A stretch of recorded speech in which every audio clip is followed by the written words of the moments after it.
E aí quando eu cheguei ali no viaduto, aí eu lembrei desse lugar e eu comecei a chorar e falei, puxa, nunca mais eu fui lá na congregação dos irmãos. Naquela noite, 1h da manhã, o pastor Daniel me ligou. Naquele dia, no mesmo dia, chegou à noite, o pastor Daniel me ligou. E aí eu falei para ele que o motivo pelo qual eu ter vindo não é por sentimento da lei, algum, posso, deixo de falar, nada disso. Mas às vezes você trabalha dirigindo, quando você chega em casa, o que eu menos quero fazer é dirigir. Tanto que eu chamei meu filho para ir e falei, não, vamos no metrô. E ele, ainda bem que nós não temos, pegou uma chuva. Bom, resumindo, eu amo vocês. Amém. Então, um abraço para o pastor Daniel, que eu não sei nem onde está. Vamos orar por ele. E eu não me preparado para pregar, e nós saímos correndo das 6h30, quando nós entramos no carro, tinha tudo para nós ouvir. Ruas interditadas, farol, trânsito, e eu acabei cortando o caminho pelo meio de mata, peguei rua de terra para chegar aqui. Mas enfim, quando o meu filho falou, cadê sua Bíblia? Eu falei, estou em casa.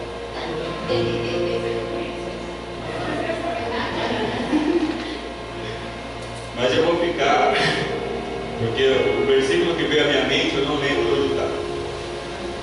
Mas eu vou ficar com o Salmos 23. Se eu não me engano é o versículo 4 que fala: ainda que eu andasse pelo vale da sombra da morte, eu não temeria mal algum, porque tu estás comigo.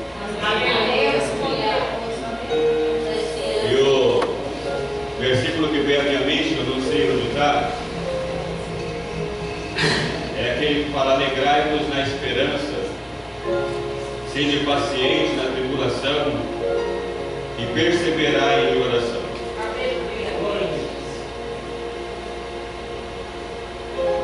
Eu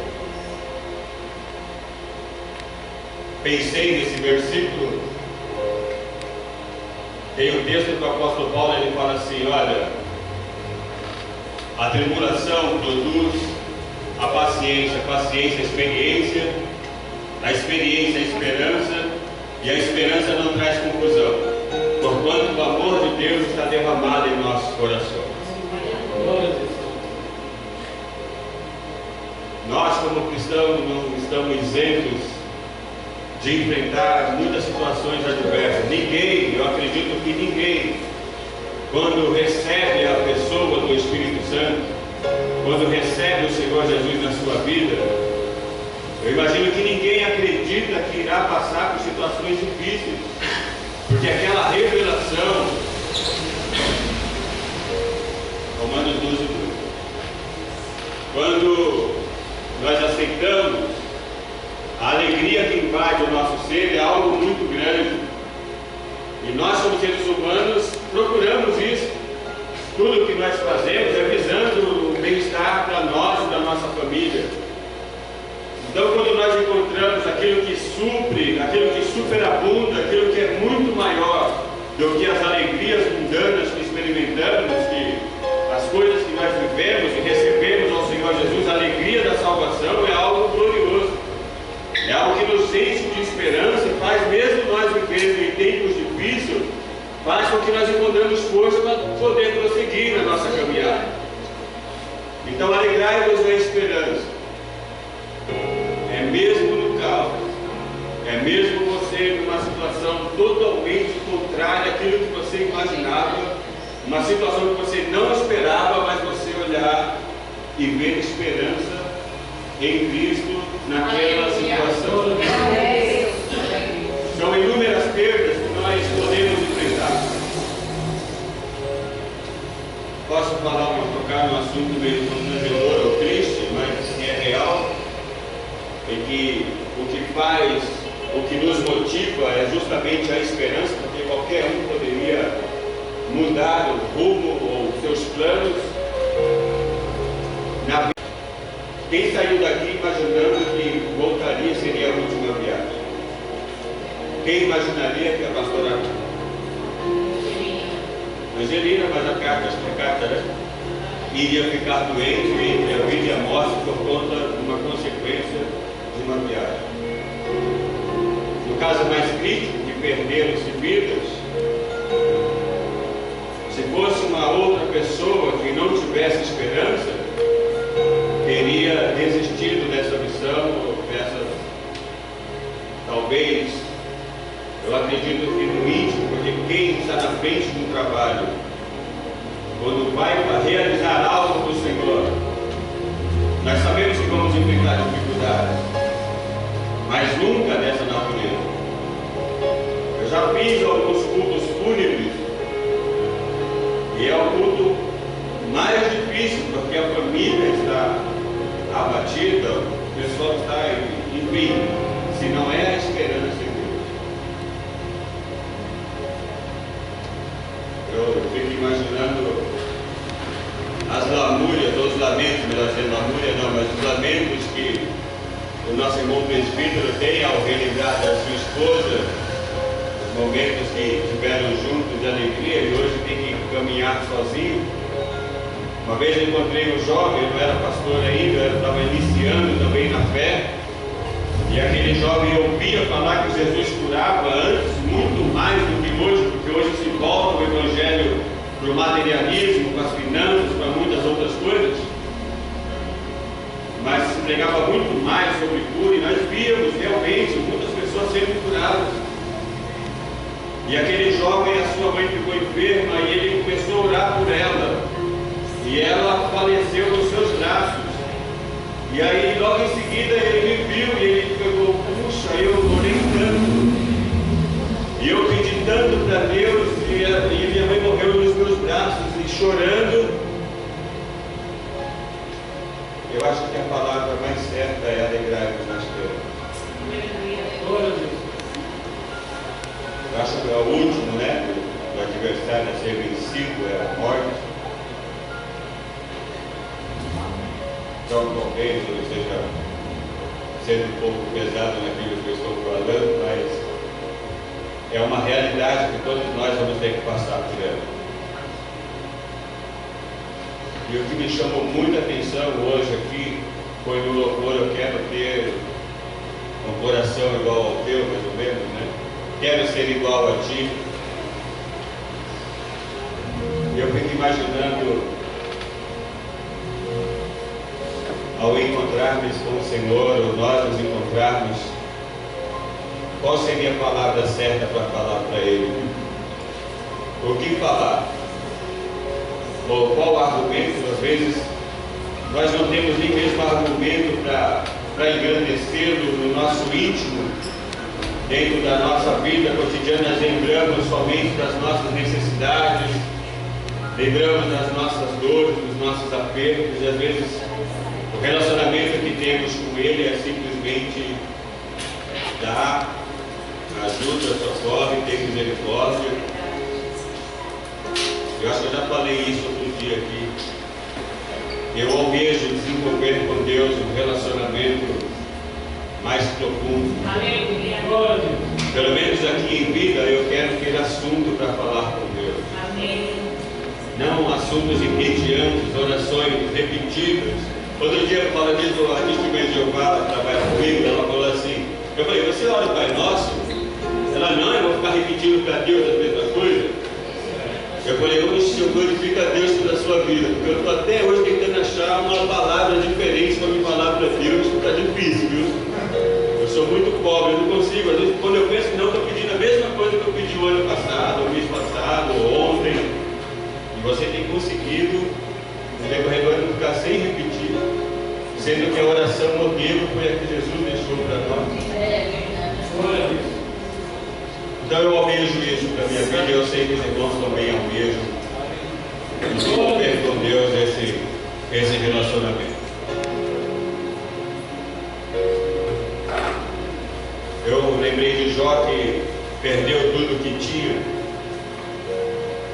e quando trouxeram a notícia, olha, você está falido, sua família, seus filhos morreram, seus gatos se perderam. E ele tinha a esperança, que é algo que não traz conclusão. E ele falou: nu saí do ventre da minha mãe, e nu eu tornarei para lá. O Senhor o deu, o Senhor o tomou, e bendito seja o nome do Senhor. Deus poderoso, aleluia. Então, motivo para se alegrar em Deus nós temos. Amém. O que nós não podemos é ter uma mente pequena e achar que Deus é incapaz de realizar aquilo que nós almejamos. Não existe uma situação impossível para Deus. Essa é a verdade. Nós é que bloqueamos. Olha, Jesus falou certa feita assim: ai de ti, Corazim, e ai de ti, Betsaida, porque se em Tiro ou se em Sidom tivessem sido feitos sinais que foram feitos entre vocês, há muito mais que haveriam se arrependido. E diz o texto que Jesus não pôde realizar muito mais milagres entre eles por conta da incredulidade que havia nos seus corações. Então, quem se aproxima de Deus, em primeiro lugar, tem que acreditar que Ele existe. Aleluia. Porque sem fé é impossível agradar. Às vezes nós queremos ser agradáveis aos homens, nós queremos ser agradáveis em tudo, sermos educados, enfim. Mas e o nosso relacionamento com Deus? Então você tem motivo para se alegrar. Amém. Eu não sei qual é a situação de embaraço que você tem enfrentado, mas se alegre na esperança. Amém. Uma vez o barco que eu estava virou. E aí o colete, a prova d'água, o colete salva-vida. Eu usei tanto colete a prova de bala no programa de segurança. Então o colete que era para salvar a minha vida foi enroscado embaixo do barco. E a água estava batendo aqui, estava bom. Mas aí meu primo, o colete dele voou, não sei como, e ele subiu no barco e a água ficou batendo aqui. E eu tinha que descer, mas como é que eu descia se o colete me impulsionava para cima? Eu sei que eu fiz uma força, eu era bem gordão, bem magrelo, tem alguém magro, eu era um pouquinho magro. Quem já viu meu sobrinho Rafael? Eu era igual ao Rafael. Bom, resumindo, quando eu escapei daquela situação, a alegria que eu sentia por ter escapado da morte foi algo muito grande. Então, você estava destinado a uma perdição. Os seus caminhos, os seus passos estavam largos indo para ali. Mas alguém olhou para você e se preocupou. Alguém teve misericórdia de você e te resgatou daquela forma que você estava. Então você pode continuar a se alegrar nesta esperança. Tem uma mulher que ela, quando fala para nós sermos pacientes na tribulação, uma mulher que ela ficou clamando para que Jesus tivesse misericórdia dela, porque a filha dela estava horrivelmente endemoniada. E ela vinha gritando: Senhor, filho de Davi, tenha misericórdia de mim, porque minha filha está horrivelmente endemoniada. E Jesus não lhe respondeu palavra, e de tanto ela clamar, os discípulos falaram: Senhor, despede ela, manda ela embora, porque ela não cessa de gritar, de clamar. Em dado momento, Jesus parou e falou para ela, ela era uma mulher cananeia, sirofenícia. Jesus falou: não é lícito tirar dos filhos e lançar aos cachorrinhos. Os judeus chamavam cananeus, chamava de crânios. É comum nós vemos alguém: você veio a mim quando você vai pregar no cão, etc. Nós vemos muito na Bíblia isso. E aí Jesus mostrou para ela, falou para ela, chamando ela, mostrando a ela a origem, a sua origem. Mas qual que era a preocupação dela? Era com a sua filha. E em muitos casos, nós que entramos em alguns lares, vemos que, olha, eu não estou precisando de Jesus não, mas o meu marido está, a minha esposa está, o meu filho está, o meu pai está, por conta disso. ou algum outro tipo de problema. Mas o mais comum é dicção, né? Bebida ou álcool, bebida ou drogas. Então ela achou que não precisava. Então Jesus mostrou e lembrou a natureza dela, da onde ela era. Mas ela não se incomodou. Ela assumiu o seu papel, mesmo sendo cananeia. Mas ela falou, mas os cachorrinhos também comem das migalhas que caem da mesa dos seus amigos. Quando ela clama, ela chama filho de Davi, tenha misericórdia de mim. Ela reconhece o senhorio de Jesus e ela reconhece também que de Jesus provinha graça para que a filha dela fosse curada e para que ela também fosse restaurada.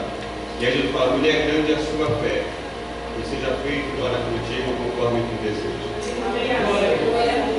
Então, um dos maiores empecilhos para nós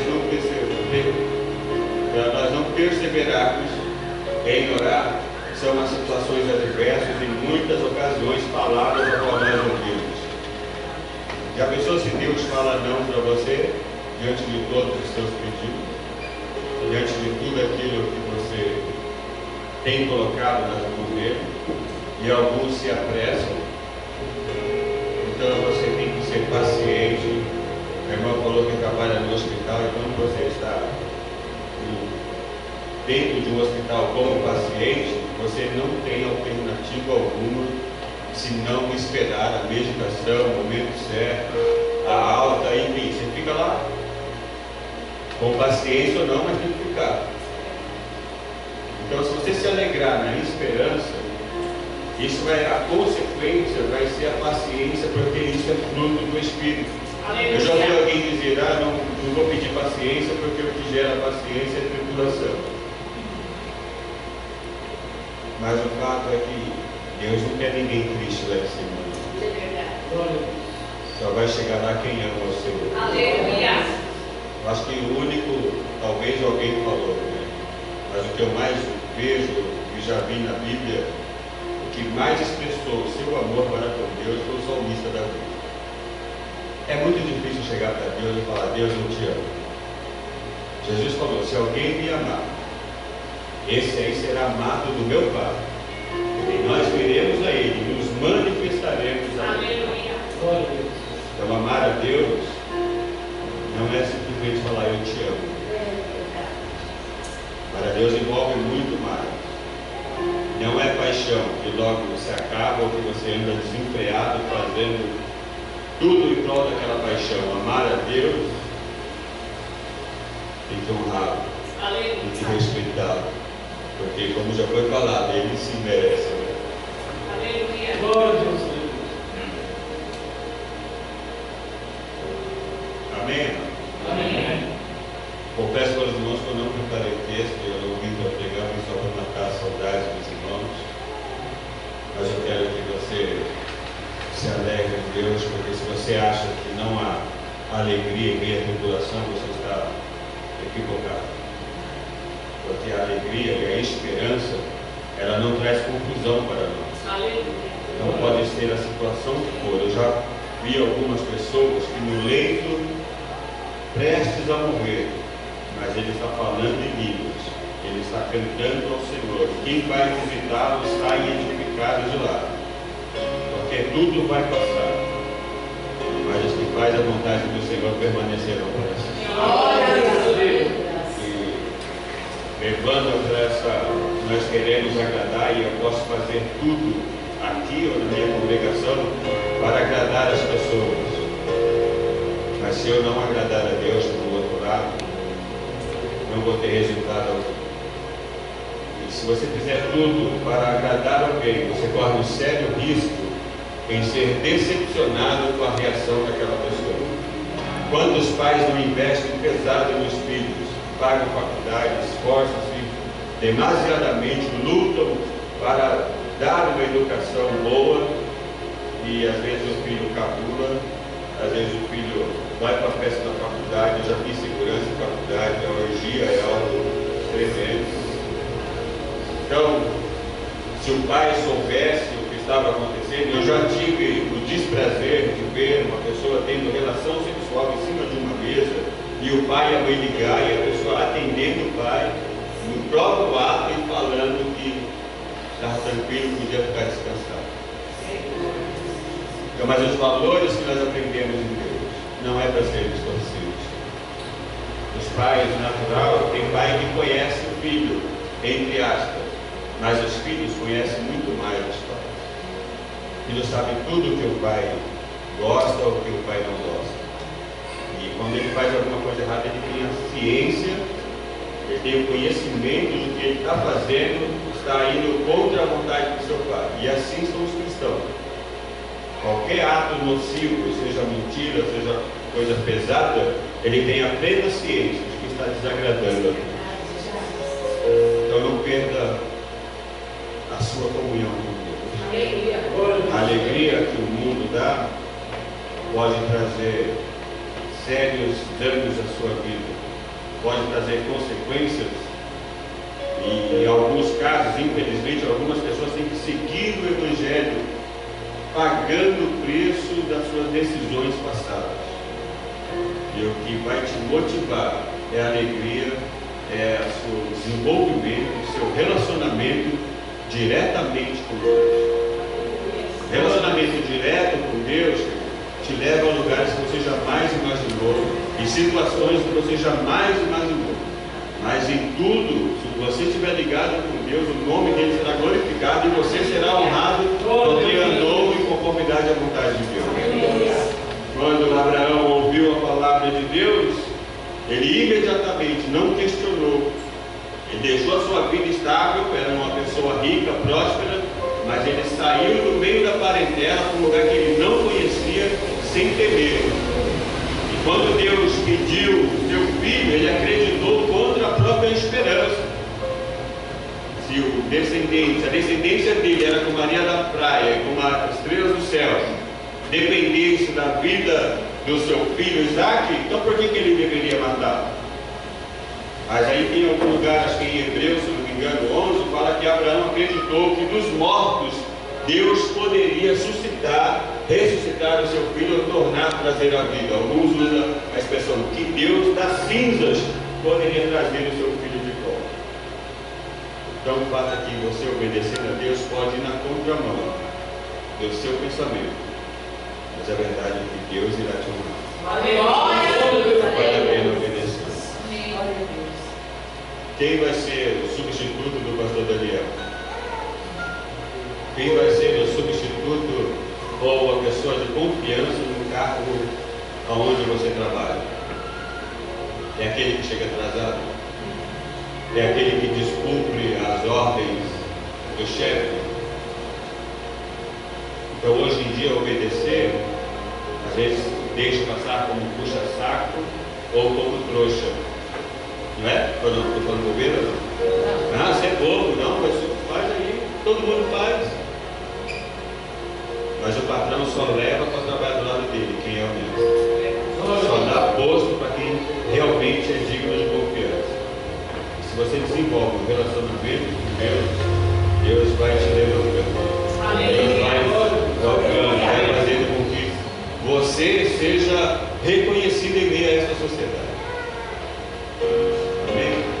Eu lembro de um caso rapidinho, não sei nem que hora que era. Nem sei até que hora que ele está aí. Depois foi a culpa do Daniel.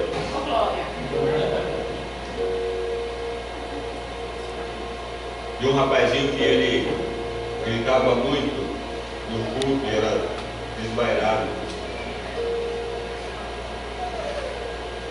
Mas eu vou falar do que aconteceu comigo, que é melhor, tá? Porque isso aí foi quando te falaram, eu não sei se é verdade, né? Mas esse eu sei porque aconteceu, eu estava lá. O pessoal lá em parece que o pessoal quer do reteté, né? Só que o que é? Tanto florinho, o pessoal sai pulando, e aí nós fomos numa casa fazer uma visita e eu conhecia o rapaz. Quando nós chegamos lá, Deus revelou toda a vida do rapaz através de uma pessoa que estava comigo. E eu falei, hoje ele aceita Jesus, né? Depois dessa, mas revelou tudo. E aí quando nós saímos, ele falou com a esposa dele, não acredita nisso daí não, porque o Wagner, a esposa dele, falou toda a minha vida com o rapaz. Eu não tinha falado nada, não sabe? Quando foi na outra quarta-feira, nós fomos lá de novo. E esse irmão que pulava foi com nós. Eu falei, meu Deus. Quando chegou lá, o irmão começou a pular. Eu falei, ai Jesus, vai finalizar o peão aqui. E ele pulando lá. Depois, quando chegou no final do culto, o pastor cantou o hino lá. Eu comparo a vida do homem, meu Deus, com uma folha seca caída no chão. Eu falei, pronto, agora eu já vou indireto para ele. E aí eu fiquei, quando acabou o culto, ele falou assim, eu quero aceitar Jesus. E o que chamou a atenção dele foi o pulo do irmão e o louvor que ele falou que não queria. O que eu achei que não era o que ele precisava. E um rapaz que estava no homossexualismo, perdendo a sua esposa, suas filhas, o respeito já tinha perdido, se tornou o presbítero da igreja Assembleia de Deus, porque Deus restaurou. Aleluia! Eu não sei quais são os seus objetivos dentro da igreja ou no reino de Deus, mas o primeiro passo é seu relacionamento com Deus. Eu posso falar, quando eu fui convidado para ser pastor, eu falei, pastor, eu não estou preparado. E ainda não estou. Porque ser pastor você tem que abrir mão do seu tempo, dedicar aos outros, você ser incompreendido e compreender a todos. Então eu não encaro isso como honra, eu encaro isso como responsabilidade, trabalho. Eu não sei se eu estou preparado para isso. E aí, o pior de tudo, sabe o que foi? O pastor falou assim, você deu a melhor resposta que eu já tive até hoje. É você mesmo. Mas ele entendeu o que eu falei. Vamos orar então. Então eu jamais imaginaria que eu ia ser um pastor no dia. Meu apelido era maloqueiro, porque eu gostava de bagunça. E eu sei que falta muito, eu não me sinto digno nem de ficar na porta. Então eu não sei qual é o seu plano. Mas Deus tem plano na sua vida. E se você se entregar, Deus pode fazer muito mais do que você espera. Se há algo que eu posso dizer que traz alegria ao meu coração, é quando nós vemos alguém se convertendo, é alguém aceitando a Cristo, é alguém mudando de vida, deixando de tantas coisas ruins, se submetendo a Deus. Que Deus possa abençoar essa igreja. Que vocês possam se alegrar na esperança e não dar ouvidos ou não olhar as circunstâncias à volta, mas olhar para Cristo, que é o autor e consumador da nossa fé. Amém, amados? Deus abençoe. Responda bem, porque nós temos até uma reunião hoje lá, e porque não se vira aí que eu vou lá, para que eu vou assumir lá, eu vou lá. Deus abençoe. Vamos aplaudir ao Senhor.